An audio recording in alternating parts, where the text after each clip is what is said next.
The hospital was empty, quiet, and brighter than usual, like waking up on a snow day. But I didn't feel cold. I didn't feel much of anything. Weird. Normally, opening my eyes to a room this bright would give me a migraine.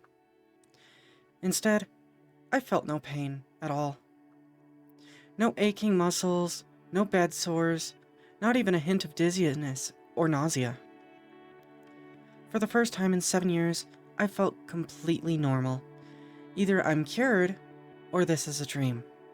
Or I'm dead. Hello? I called out, but no one came. Nurse? I searched for the call button on the side of my bed, but it wasn't there. Yep, definitely a dream then. My IV bag dripped in response. Or these are some next-level painkillers. What am I supposed to do now? I decided to wait patiently. There are 3 options. 1, I'm dreaming, and I'll wake up soon. 2, I'm dying, and this part is supposed to be my life flashing before my eyes. It's just, I've spent so much of that life in a hospital room, there's nothing else to show. Or, hopefully, 3, someone will come to check on me sooner or later. A nice doctor will reassure me that everything is normal, and there is nothing to worry about. Someone please come. I don't like the other options. Fine, I'll just go and find someone. I put on some slippers and walked out into the hall. Much to my dismay, there didn't seem to be anyone here either. Something was definitely wrong. Even in the dead of night, you'd see a nurse or two scurrying these halls. Or at the very least, a janitor. But it's broad daylight, and there's absolutely no one. My footsteps echoed quietly in the eerie silence. I peered around the corner to see another empty stretch of a hallway before me. Okay, new explanation. Time must have stopped. I slept through the fire alarm and everyone already evacuated. I was left behind in the confusion. Or it's the Rapture, so it's not their fault. I was just left behind. Nuclear apocalypse? Isn't there a bright flash before the bomb goes off? That must be what this is. I walked steadily down the halls, coming up with more and more ridiculous theories as to what is happening. Finally, a figure appears, saving me from my madness. Hello? Hi! I was too surprised to know how to react. This wasn't the sort of person I expected to find, and she showed up suddenly. Instead of focusing on all the possible explanations for what is going on, I should have come up with something to say when I inevitably found someone. Stupid. I didn't think anyone else was here. She looks me up and down, glancing to my IV and then back to my face. She's expecting a response. Quick, think of something to say. Where is everyone? You just got here, didn't you? What am I supposed to say to that? No, I didn't just get here. I was admitted a full 7 years ago now. You just got here, ma'am. This hospital, though. There were enough small differences I'd noticed. It was becoming easier to believe this might be a new place entirely. My bad memory doesn't explain the missing call button after all. Or the fact that these halls are so lacking in detail. I guess she's right. Wherever this is, I did just get here. Okay. So, where am I exactly? I thought I was still in St. Fellows? Or is this a different hospital? She sighs, pausing to consider her words. Listen, this isn't a hospital. You died. Fuck! Are you okay? You're not having a heart attack, are you? No, I was just really hoping you weren't gonna say that. Ah, right. Of course. Why would it matter if I was having a heart attack now? I'm apparently dead. I mean, I assumed as much. I just didn't want to face it. How could I have died so unceremoniously? Unless it's just that I don't remember the gruesome details. I guess I should be thankful for that, at least. Still, to die in my sleep at the ripe age of 22? It's not how I expected my life to come to an end.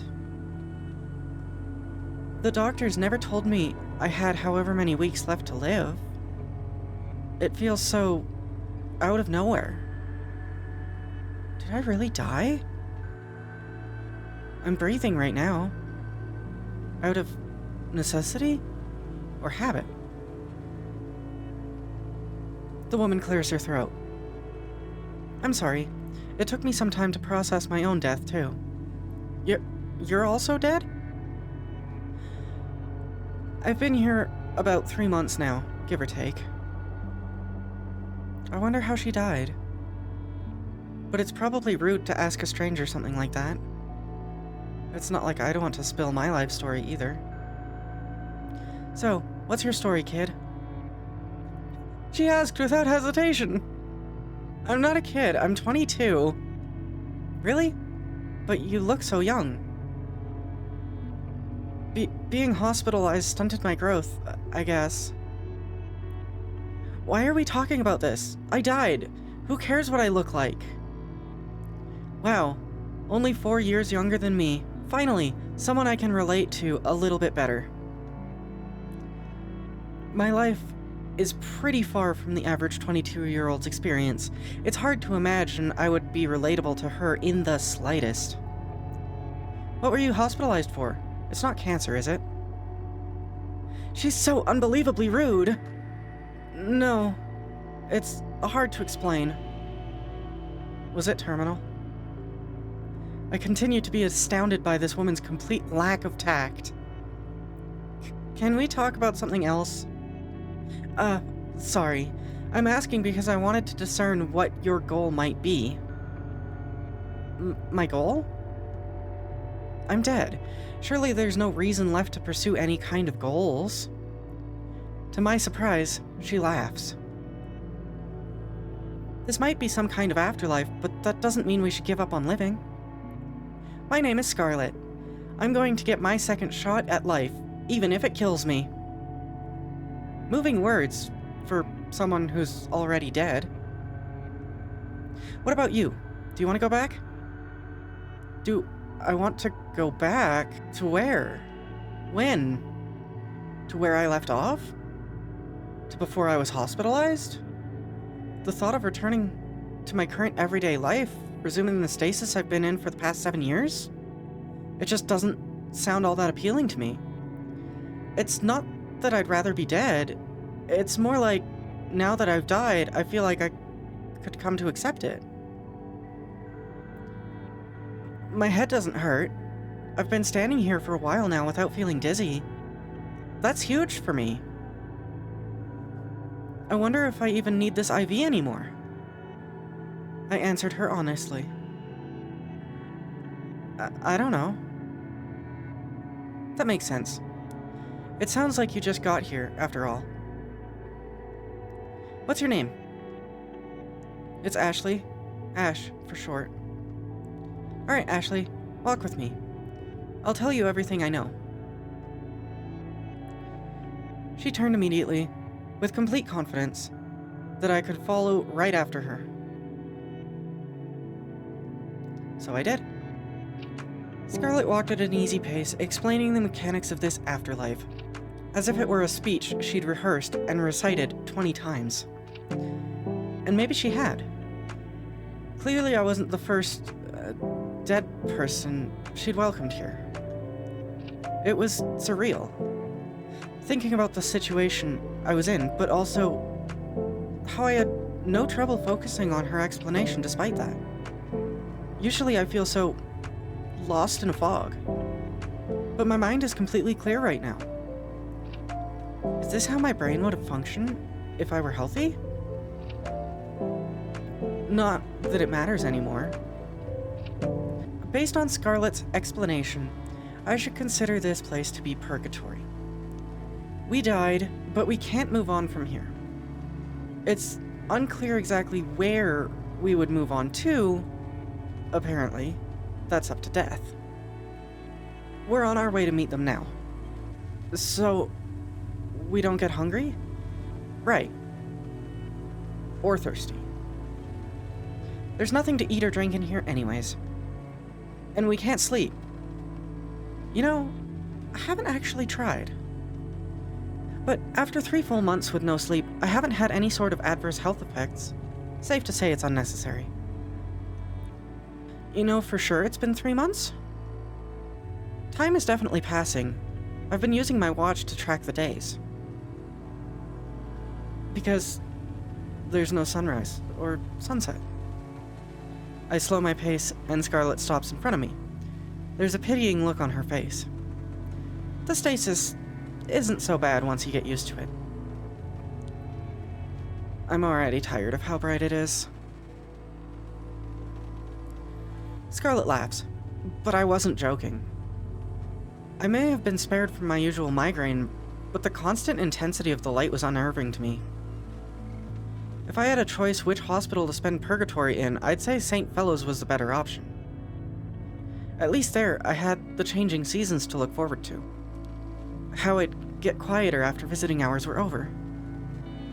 The chatty nurses telling me about their day as they changed my IV.